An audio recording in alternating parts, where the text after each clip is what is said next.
We have a picture of Derry's first great hero, John Stark. Our license plates, of course, say, "Live free or die."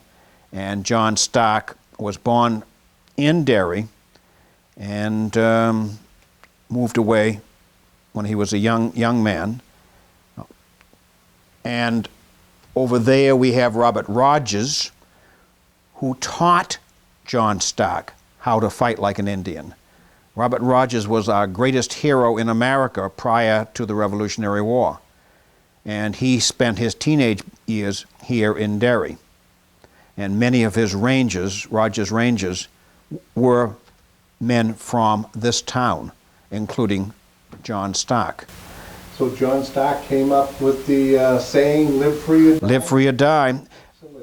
When he was elderly, they were having an anniversary for the Battle of Bennington. And that was the turning point of the Revolutionary War. So they invited John Stark to come to the banquet, and John Stark wrote a letter apologizing, saying he was just too old. I believe he was well into his 80s then. And he said, "I can't be there, but I'm going to send a toast." And the toast was, "Live free or die." Derry, from 1719 to the present, I think we have fought in 14 different wars. And so we have a proud military tradition. And so here I'm just trying to give a suggestion as to the service record of our men and our women who fought in these wars. In fact, the first woman to die in active service in the history of America was a Derry girl.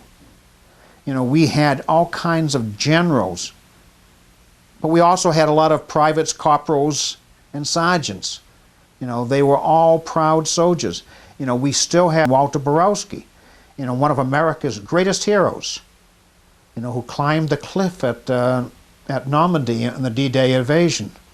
Just like right here, we honor the Civil War. We have a Civil War Congressional Medal of Honor. We have documents from World War II, from the Revolutionary War.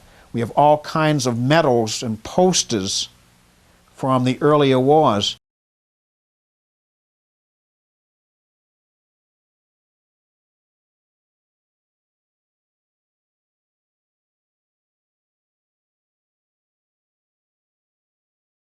Well, we had, of course, George Reed, and George Reed probably served longer than anyone else during the Revolutionary War.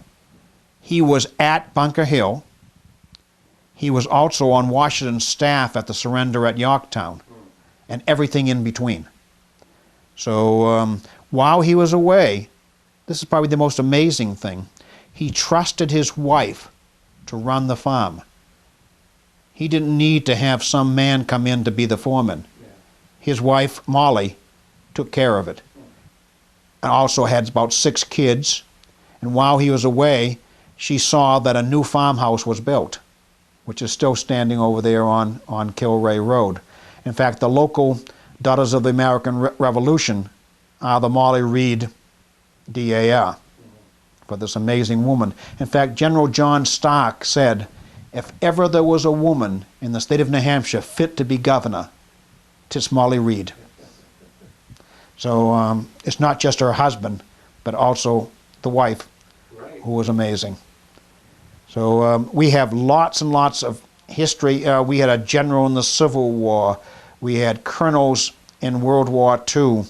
One of our ministers, our clergyman, the pastor at the First Parish Church, he was a chaplain during World War II, and we have a long letter from him in which he was the first chaplain to go into Dachau after the liberation. And the first assignment by his commanding officer was for a funeral for 10,000 bodies. So we have this long letter on Wasson SS stationery that he wrote back to one of his parishioners talking about his experiences. So in every one of these wars, we've had heroes. And even during the Revolutionary War, we were on the cusp. We had people here in Derry who were super patriots.